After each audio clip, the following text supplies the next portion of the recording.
times. Monster climb in here, a really long and demanding one, and the clock is counting down.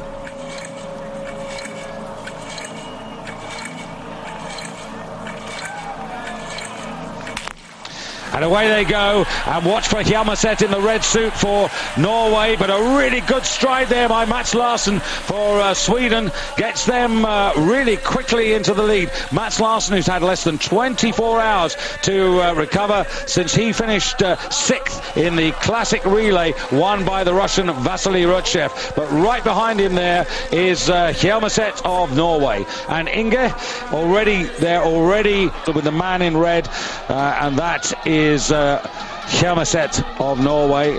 Problem for US. Yeah, US finding Chris Freeman finding the pace, I think, just a little bit too hot to live with. Oh, Italy's coming. Still. Yeah, still there. Just very aware of the fact that as you go up, North Germany likes to beat other nations, and that's perfect. Well, I haven't had an official estimate, but just looking out the window, I'm looking at probably 25 to 30,000 people, because they're everywhere. But here we go, Inge. Well, I'll stay with it at the moment. We've got the first change coming over. Giorgio Di Centa for Italy, hands over to Bubu Fulvio Valbuza, and then going out for Norway, it's Frode Estil, the man who, in Inge's opinion, conditions for cold snow, zero conditions, or warm clister conditions, and these 3 pairs or 4 pairs will be prepared one day before the race, and for the final decision, the race day, they will prepare 2 pair of them and pay out in the Sport boutique skis like Frode Estil or Valery Rotchev have, and it's also possible for us to go in a shop, pick out some skis, and it's maybe on the start line for World Cup competition or World Championships, I think, all over the world. Yeah, in 1987, can you think back to Tony Mogren, who brought Sweden home to victory? Yes, this was my first time in the Fischer service team, and I remember clearly for these big guys, Mogren, Wasberg, Detzold, Albarello, there was the big kings during this time on Fischer skis, and yeah, in every head it's Oberstdorf in a good mind. So you're a pretty satisfied director at the moment?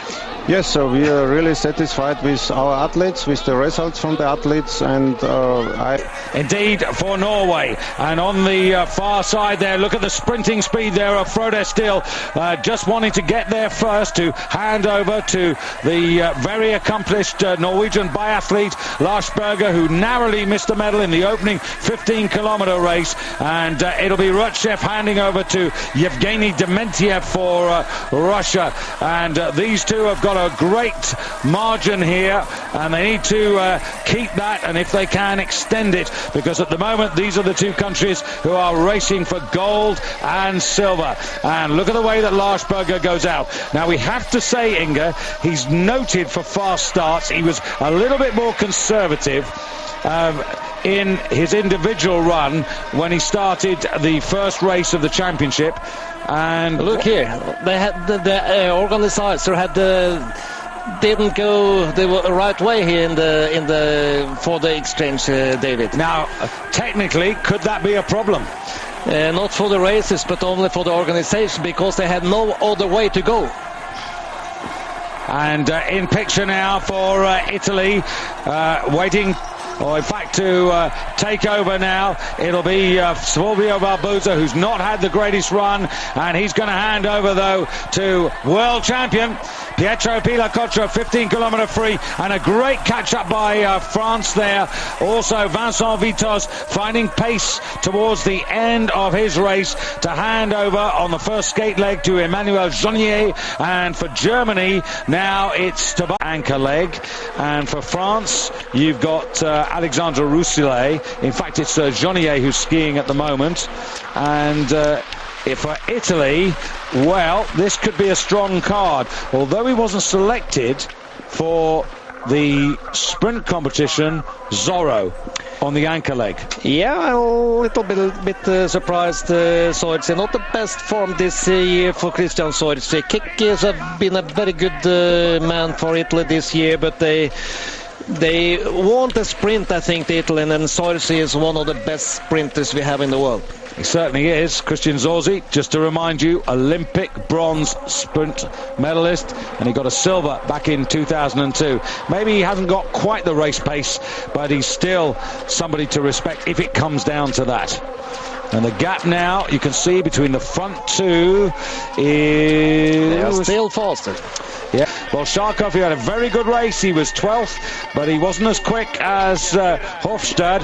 And Hofstad has been rested. He's got fresh legs. Remember, that was last Thursday, so he's had a whole week to recover. Yeah, that I think is very necessary for that young boy. But just now, David, we also have a gap between the Norwegian and the Rush team. He was very fast in the last uphill. Lars Berger will have maybe as much as 5 seconds in front of Russia, and that's going to be very, very important for Norway for the last leg. Yeah, so Lars Berger with that characteristic burst of speed taking him away, and here's the man who's in bronze medal position, Pietro Pilakotra, and there's that yawning gap back to Germany's Tobias Angerer, and Lars Berger has done the job well. He's been very sensible. He's lasted the distance nicely here, and he's got a comfortable takeover or handover position to Tor Ruud Hofstad. And Norway, a gold medal yesterday in the Nordic combined for their men, and it could be another riotous night in the Norwegian house here in Oberstdorf if they can get the gold in the relay. But away they go.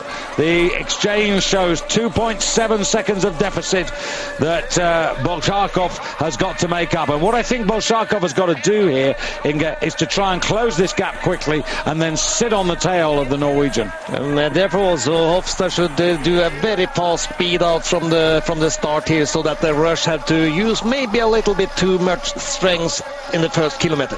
Yeah, just to dishearten him, to kill him off mentally. I would have done that if I'd been a racer. Oh, you're so ruthless. Pietro Pilakotra coming round. He's done pretty well, but he's got tired. And you could see the effect of the Berger sprint. From 45 seconds, the gap has wiped out to 56. And now it's Zorro. It's all down to him. But he does have clear snow behind him as Axel Teichmann takes over for Germany. Yeah, that's a little bit strange what happened here between Italy and Germany at the last couple of kilometers. They were together at 8.1 kilometer, only 2 kilometers ago, and now he's struggling, this man from Germany. Something had happened with him. Yeah, it's just, you can just see he's so laboured coming in here, and Axel Teichmann, the gap, as you can see now, to the bronze medal is 30, but he's taking the time off. I don't think he's going to make the silver or the gold medal, but what he may well be doing here by moving at this pace is to secure the bronze. But just now Russia struggling. Norway have a gap 15 meters to Russia. Very good glide for the Norwegian. That's good to remember when they are coming to the sprint in the end of the relay. And this is also seemingly a team tactic, because every time on the bridge and into the stadium, every one of the Norwegians have attacked at that point. And here's Philbrick, 1:29 off the pace now, Inge. So he's found about 6 seconds, but it's not significant. I think Italy have a good chance here, David. Teichmann is not in his best shape still, and I will be very surprised if Teichmann will do a good 50 kilometer on Sunday. Yeah, and Zorro, he skied into 17th place in the 15 kilometre, which was not too bad. But one or two other people, let's just remind you who's skiing on the anchor leg. France, behind Germany, it's Alexander Rousselet, and he's at the moment 2 minutes behind. For Austria, it's Christian Hoffmann, who's now about 17 seconds down on Germany. And then the Czech Republic, Peter Michel, who has truly earned his place this year. Much better season for him. He's on the in 7th place for the Czech Republic, but they've now slipped to 3 minutes behind. They were 2:15 seconds behind when Katarina Neumanova visited us in the commentary box. And then Estonia on the anchor leg. This is Antti Sarapuu, who's in 8th place ahead of the anchorman. And what he's doing is nothing extravagant, but what he's doing is just to make sure that Italy get that bronze medal. But look how relaxed he is, Torud Hofstad, up to 4.8 kilometers, and the gap to the Russian is grown a lot in this steep uphill. Yeah, quite honestly, they needed another Rutschev on the anchor leg here, but a freestyle skate Rutschev, because this is not going his way. Now, I just wonder, as Bolshakov gets a little bit depressed, is there a chance that the Italians can inspire Zorzi to close that gap? What are we talking about at the moment between Russia and Italy? Yeah, we have to wait a little so she can come up to the point, but I don't think the gap is more than 25 seconds just now. And remember, 5,000 meters to go. It's marginal, isn't it? Yes, it is, David. So the possibility is for him to maybe keep the Russian, if the Russian have struggled a little bit too much of lying behind Torud Hofstad. Well, the gap is take off 20 seconds, 35 to 40 seconds. Yeah. Zorzi needs to keep this going, and he needs to gain speed and close, if he can, on the descent into the stadium. Still 5 kilometers to go. Yeah, but look what's happening here. As they come into the stadium, we're going to see something really interesting, I think, pretty soon. Just looking out of the window, we should see our leader. We're seeing a couple of tail enders come through, as you see Germany in 4th place, 1:32. That's another 6 or 7 seconds gained. Good, very good race, and he is thinking about what to do, what not to fall, everything. So I think he has full control at the moment. Yeah, just a little under 4,000 meters, and that gap is widening all the time. And Zorzi has got Bolshakov in his sights, and this is going to give him a huge boost. There's going to be an adrenaline rush into Zorzi when he sees Bolshakov, because he's just below the lip. There you can just see Zorzi, and as he gets up here, he will start to get a glimpse of Bolshakov. Bolshakov isn't going anywhere quickly. No, but it's still a long way for Zorzi, David. It's still almost half a minute up to Russia. So, and Teichmann, yeah, more Teichmann maybe. So we could maybe not have a run for the goal, but we could have a very exciting finish here for silver and bronze, because again, Teichmann will be so hungry to give the German fans a medal here, and it isn't going to be a gold, but a bronze would be special. I also think that Jochen Behl is running all over the course at the moment to speed him up to get this bronze medal he needs just now. So the last 3,400 meters for Norway, and those flags, you can see German flags now, but on the other side of the stadium there are plenty of Norwegian flags.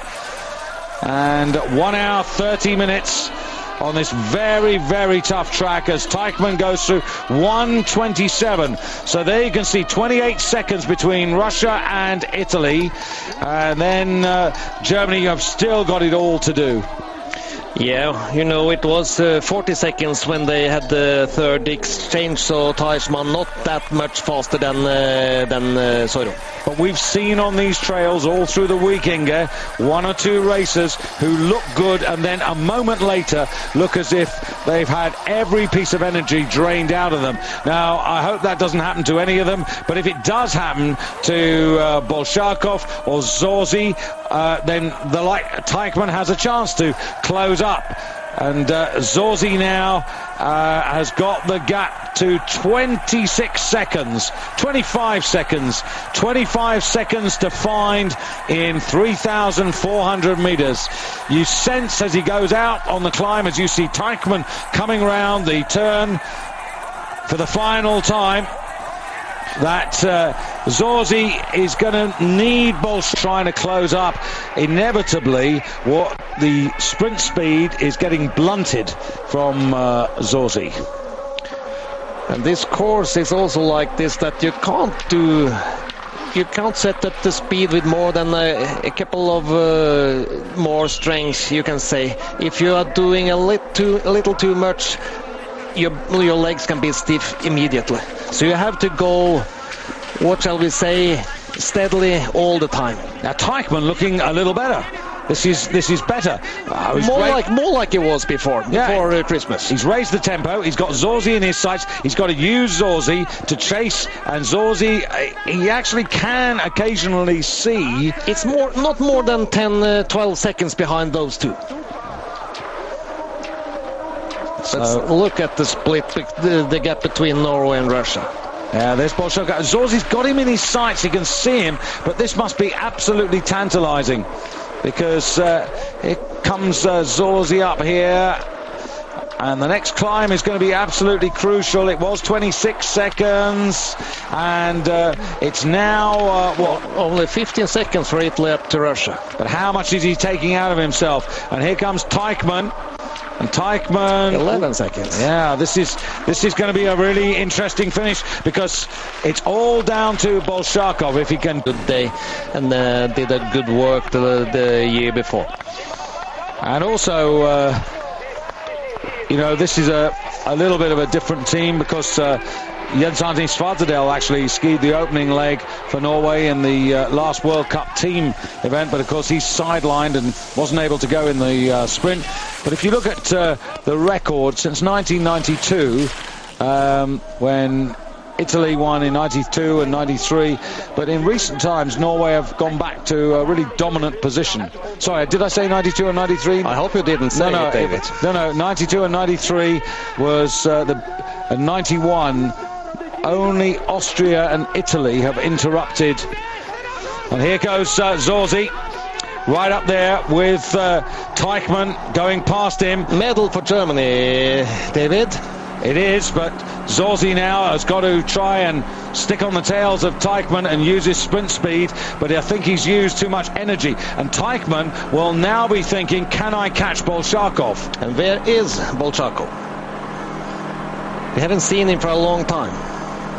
We know he was 25 seconds in front of Germany after 8.1 kilometer. Hofstad, and now this is the crucial bit. You can see here 600 meters after this, and Teichmann closing on Bolshakov, and at long last for the host nation and for Jochen Belle and for the German quartet of Philbrick. Look here, I think it's a possibility still for Teichmann.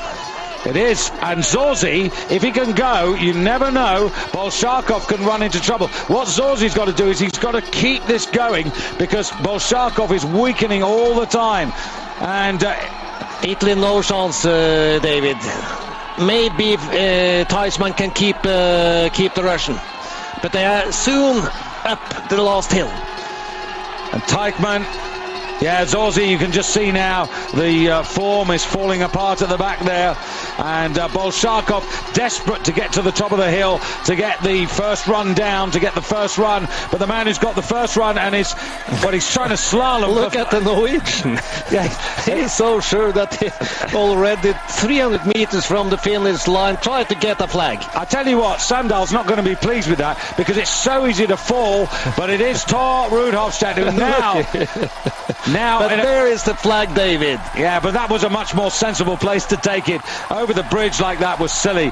But Thor Rudhofstad, a bronze medal in the 15-kilometer freestyle, brings home himself and his teammates Oddbjørn Helmeset, Frode Still, Lars Berger and Thor Rudhofstad. They will be the world champions. But look at Teichmann, who's on the tail here of Bolshakov as they come into the straight. And Teichmann with superb sprinting speed goes past Bolshakov by half a meter, by a meter, by 2, by 3. No medals for a whole week for the cross-country team, but it's silver to Germany, and Russia hang on for bronze. Italy will be only 4th. So at long last, after a huge wait, the German squad of Philbrick, Schluter, Angerer, Teichmann, the servicemen, Jochen Belli and all can rejoice. And, well, Zorzi finishing fourth. And this will be pretty tough. Marco Albarello, I think he really believed he got a quartet that could take bronze.